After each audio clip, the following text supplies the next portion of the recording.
Hello, good evening, and welcome to In the Upper Room. I'm Michael Riley, sitting here with my lovely co-host, Shauna Easter. That's right. She could speak for herself, y'all, so that's what I'm talking about. Shauna. Hey. Today's a great day. I am melted. You're melted? It is so hot out there.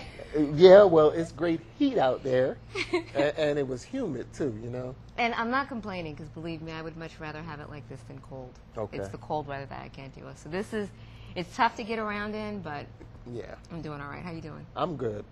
I had a rough week last week, just feeling out of it and had some things going on, but, went to see the doctor, and he got me straightened out, said things are going to be all right. Of course, but you knew that. Yeah, and I'm a big baby, though. Every now and then I need somebody to tell me that, We all do. Yeah, that's true. That's true. Today. Happy Father's Day, Michael. Well, thank you, Shauna. I was kind of fishing. Did you a little bit. Yeah, a little bit. But happy Father's Day. Thank you. And happy Father's Day to my father, Francis Roy. Happy Father's Day, Daddy. I love you. Oh, that's so sweet. And Dimmy. Yeah, okay. Yeah, Dimmy has a dimple in his chin. Oh, really? Mm-hmm. Okay. Well, listen, I want to give a happy Father's Day shout out, first of all, to all of you fathers out there. Thank you for standing up, and we thank you for being who you are for your family, and serving in the kingdom of God. I know that our Father is pleased. And Shauna, whenever Father's Day comes around for me, it's always bittersweet. I mean, I'm a father, and I spoke to my lovely daughter, Kira. Now, my father, my biological father, he passed away on Father's Day of 2001. Yeah. I didn't know that. Yeah, so I just want to honor his memory right now for Father's Day. Mr. Cecil Riley, God rest his soul. I still love him to this day. His memory lingers on. My mom tells me that we all look like him. And I was blessed coming up because I also had another father figure. When my parents, divorced as I was young, I met a man, his name is Tony Eubanks, and he became a dad to me as well. And he did a big part in raising me, Shauna. So happy Father's Day, Dad. That's for you. I always tell him that he makes me whatever man I am today. It's because of him. You know what I just thought of? We have time. We don't know who, we have like a couple guests, but yeah, we have a little time. Yeah, we can roll with it. I want to share memories. So tell me the first great memory that pops into your head. For a father? Yes. Okay. You know what? The first great memory that pops into my head is I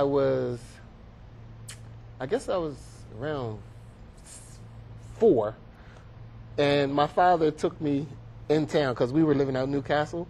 He took me in town, and I was riding in our little Chevy, and I just remember him taking me into different businesses, and it was so exciting to see these big buildings in town and everything, and to be holding on to my father's hand. And then closely related to that, I think around age 6 or whatever it was, I remember one day I had a flat tire, and I watched my pop fix my flat in no time flat. So that was it. It was real early on. We were in the Air Force. Well, I was not in the Air Force. My father was in the Air Force. You were there? But yes, so I have a lot of memories, but the one thing that whenever a father situation comes up that I think of was later when I was a teenager. I love ice skating. I love it. Okay. Anything related to dancing, Olympics, anything, but ice skating in particular. And one Saturday, they had the All-Stars in Philadelphia. And I waited all day to ask my father to take me, like all day. It was like literally 2 hours before the show was supposed to start. I finally, not that he was going to say no or anything, but I finally got the courage to say, can you take me to Philadelphia? Can you drive me all the way? Because at the time, Philadelphia seemed like you might as well drive me to New York, all right? Right, yeah. To see these ice skaters. And he kind of looked at me for a minute, didn't say anything, and I'm like, and I don't have any money, so can you buy me a ticket? And he kind of looked at me, and he didn't really say anything. He made me suffer for a while. Right. He's like, fine, we'll go. So we went. We got to the box office. Michael, they had one ticket left. Wow. They had one ticket left. He bought me the ticket and went and sat in the car for 2 hours while I watched the show. Wow. That's what they do. Yeah. They, fathers, mothers, they sacrifice for their children. You know, Yeah. That's a beautiful memory, though. It is. It's so significant. And then the other thing was in the 1988 Olympics, there was Brian Boitano, Brian Oyster, and Debbie Thomas, who was one of the first African American ice skaters. And she remember? And she didn't do very well, and I was devastated. All right. So I went upstairs and cried. I went in my room and cried. All right. And I didn't think my parents really were paying attention to how important it was to me, that whole competition. Yeah. Next thing I know, I hear this knock on my door, and I hear my father's voice going, "Are you okay?" I'm like, "Yeah." Right. All right. But I was crushed. But he knew he knew when I left the room, Yeah. I was done. I was Right. like, I can't believe she did not win. Yeah. But it's just one of those things where, you know, they're paying attention when I didn't realize that he was paying attention. So. That's right. And you know what? A lot of times, say for instance, in a basketball game, they tell me that a good referee is one that you barely notice is on the floor. But he's controlling that action, and he's keeping watch of everything, you know? And that is such a good analogy, because that really sums up how a lot of it was. I remember hearing sentences, not real, like were my socks clean? And I mean things that I'm like, are you really paying that much attention? And he was, you know? Hey, vigilance, you So. know? I think that's beautiful. And, you know, families are important to me, Shauna. And a family can be all, you know, everybody having the same parents, or sometimes it doesn't work out quite so neatly. But the thing that holds families together is love. And, you know, at church today, I heard Bishop Morton, and she was talking to our congregation at Tabernacle about fathers and the roles that they play, and how important it is to have a loving relationship, you know, both ways, parents and children. And sometimes somebody will step up, and it may not be a biological parent, but you can still have love for that person. And I'm telling you, man, I just feel so blessed, because a lot of kids, they need that. They need it now, today, more than ever. So somebody has to step up. If, in fact, a father is not able or willing to carry a load, it takes a village. Right. Absolutely.